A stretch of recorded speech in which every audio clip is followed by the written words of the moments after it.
दोस्तों, कुआं कुएं के पास नहीं जाता, आदमी आदमी से मिल जाता है। और आपके लाइक सब्सक्राइब से इस आदमी का चेहरा खिल जाता है। धन्यवाद। मैं आपका अपना दोस्त चंद्र कवि डॉक्टर चंद्र शर्मा आज लेकर आया हूं आपके सामने कक्षा 10 के गद्य भाग के ऑब्जेक्टिव टाइप प्रश्न, और बहुत ही इम्पोर्टेंट प्रश्न है। आप सुनोगे और लाभान्वित होंगे। शुरू करता हूं। प्रश्न है, नेताजी का चश्मा के लेखक कौन है? उत्तर है स्वयं प्रकाश।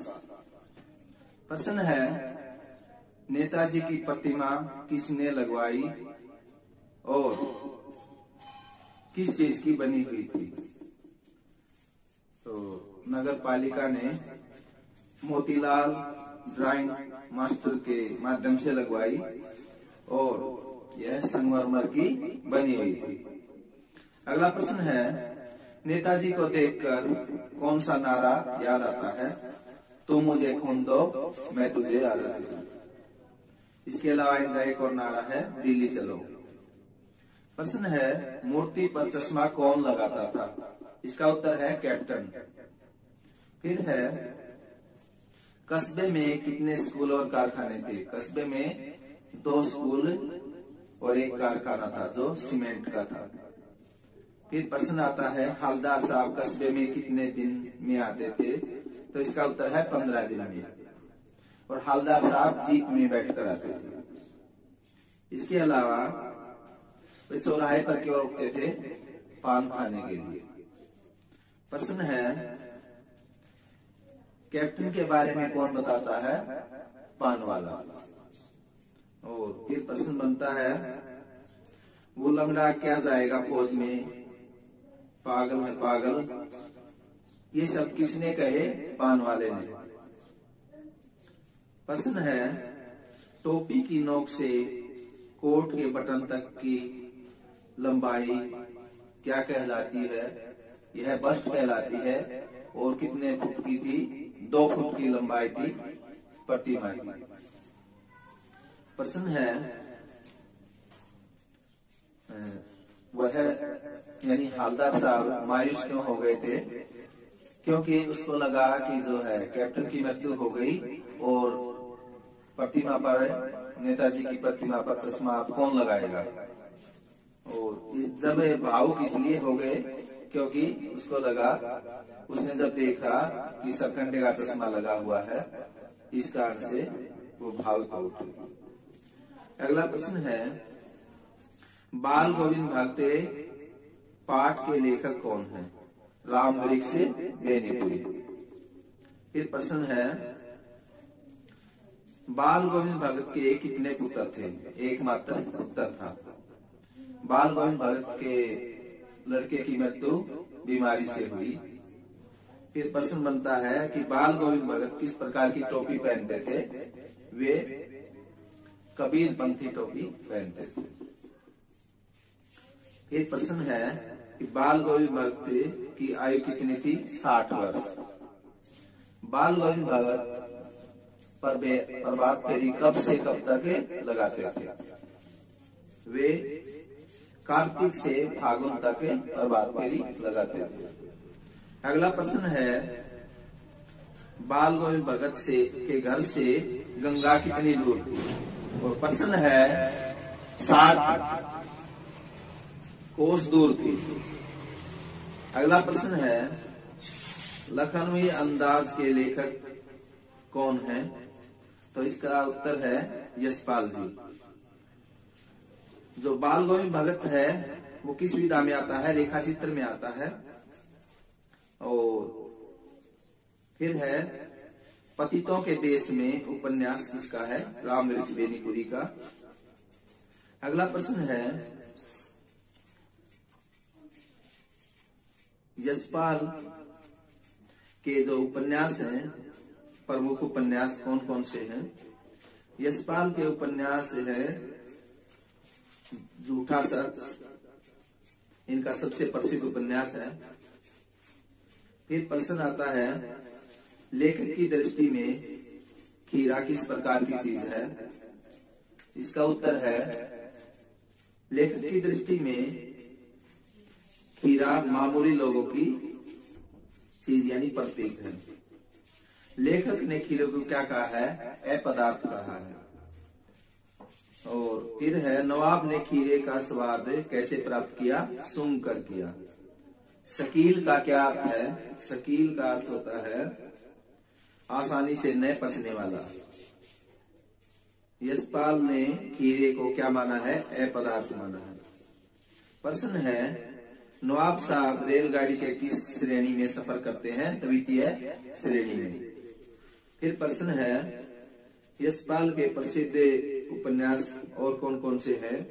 दादा कामरेड, तेरी मेरी उसकी बात और झूठा सच।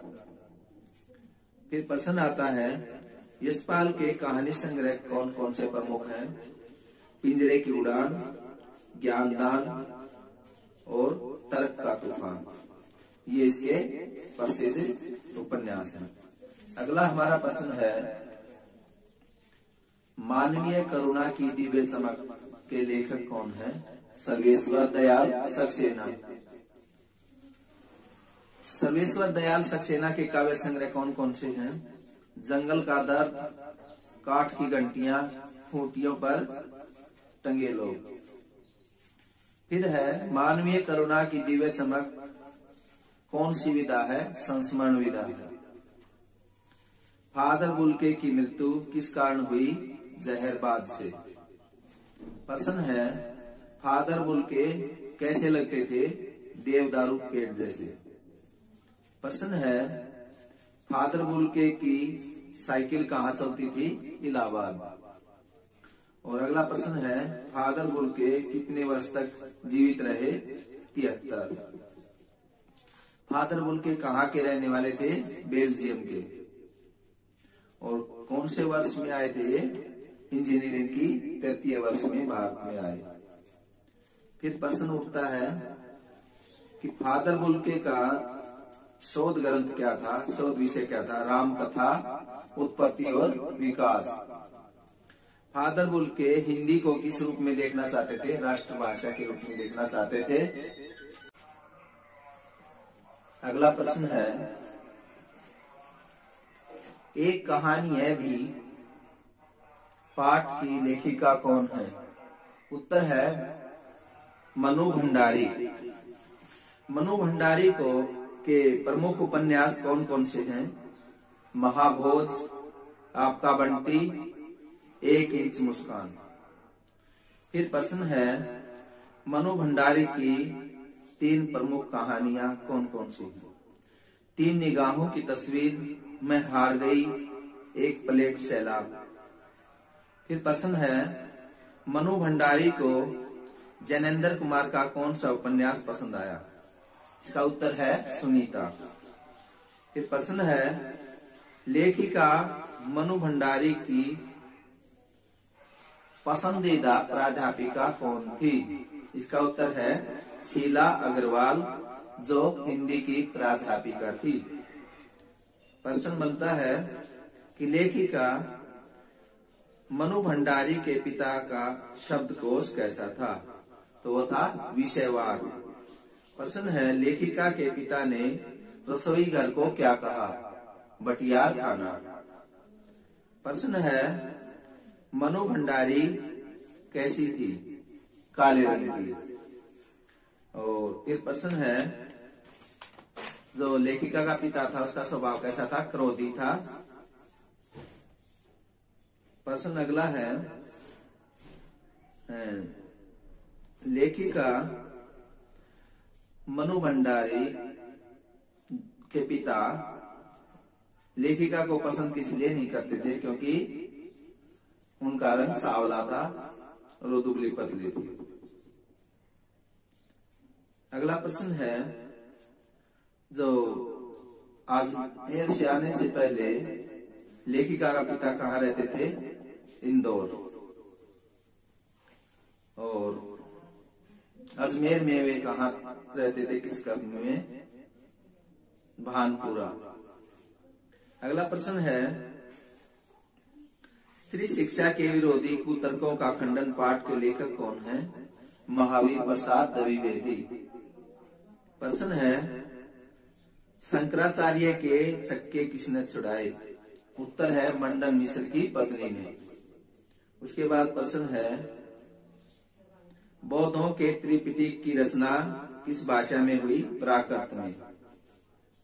फिर प्रश्न बनता है, मुमानियत का क्या अर्थ है? मनाही।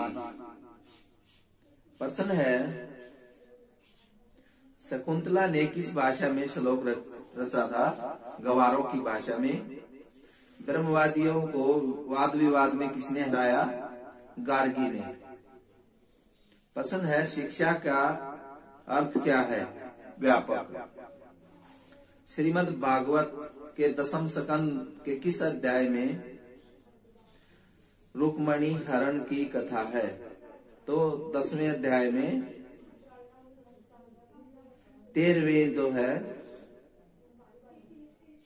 जिसको दोबारा सुनिए। श्रीमद् भागवत के दशम स्कंद के किस अध्याय में रुक्मणी हरण की कथा है? 53वें में। प्रश्न है, सीता जी ने राम को क्या कहा था? राजा। इसके बाद अगला प्रश्न है, जो बौद्धों का त्रिपिटक है ग्रंथ प्राकृत भाषा में लिखा गया था। प्रश्न अगला बनता है हमारा कि जो महावीर प्रसाद जी थे, उनकी पत्रिका कौन सी थी? सरस्वती। सरस्वती पत्रिका का संपादन किया उन्होंने। अगला प्रश्न है, नौबत खाने में इबादत के रचयिता कौन है? यतीन्द्र मिश्र। और अमीरुद्दीन कौन थे? खुद उस्ताद बिस्मिल्लाह खां। बिस्मिल्लाह खां के जो है को मंगल ध्वनि का नायक कहा जाता है और इनको हिंदू मुस्लिम संस्कृति का जो है एकता का प्रतीक भी कहा जाता है। बिस्मिल्लाह जी कहाँ पर शहनाई वादन करते थे? गंगा घाट पर और बालाजी के मंदिर में, काशी में। और इसके अलावा प्रश्न है, अमीरुद्दीन यानी कि बिस्मिल्लाह खां के भाई का क्या नाम था? शमसुद्दीन। प्रश्न है, अमीरुद्दीन के जो थे मामा थे, उनके क्या क्या नाम थे? एक का क्या था? सादिक हुसैन और दूसरे का अली बख्श। इनके मामा जी जो थे वो शहनाई के प्रसिद्ध वादक थे। बिस्मिल्लाह खां कहाँ के रहने वाले थे? बिहार में डुमराव के रहने वाले थे। डुमराव क्यों प्रसिद्ध है? उत्तर है डुमराव इसलिए प्रसिद्ध है क्योंकि यहाँ पर जो बिस्मिल्लाह खां का निवास था, यानी कि जन्म स्थल था, और नरकट घास पाई जाती है जो रीढ़ का काम करती है शहनाई में। प्रश्न है, उस्ताद बिस्मिल्लाह खां 80 वर्ष की उम्र में भी क्या मांगते हैं? सच्चा सुर मांगते हैं। फिर है प्रश्न, बिस्मिल्लाह खां का जो संकट मोचन मंदिर है जहाँ पर वे शहनाई बजाते थे, वो किस दिशा में है? तो दक्षिण दिशा में है। बिस्मिल्लाह खां 80 वर्ष की उम्र में क्या मांगते हैं? सच्चा सुर मांगते हैं। नौबत खाने में इबादत कैसी विधा है? व्यक्ति चित्र की विधा है। प्रश्न है, बिस्मिल्लाह खां का निधन किस उम्र में हुआ? 90 वर्ष की आयु में हुआ। शहनाई की रीढ़ कितनी मिनट में गीली हो जाती है? 15 से 20 मिनट में गीली हो जाती है। फिर प्रश्न आता है, संस्कृति पाठ के लेखक कौन है? भदंतानंद कौशल्यान। फिर प्रश्न है, लेखक के अनुसार संस्कृत व्यक्ति कौन है? जो मानव कल्याण के लिए खोज करता है वह संस्कृत व्यक्ति है। मानव संस्कृति कैसी वस्तु है? अविभाज्य वस्तु है। अपने पूर्वजों से ज्ञान प्राप्त कर यानी खोज से आगे बढ़ने वाला व्यक्ति क्या कहलाता है? सभ्य कहलाता है।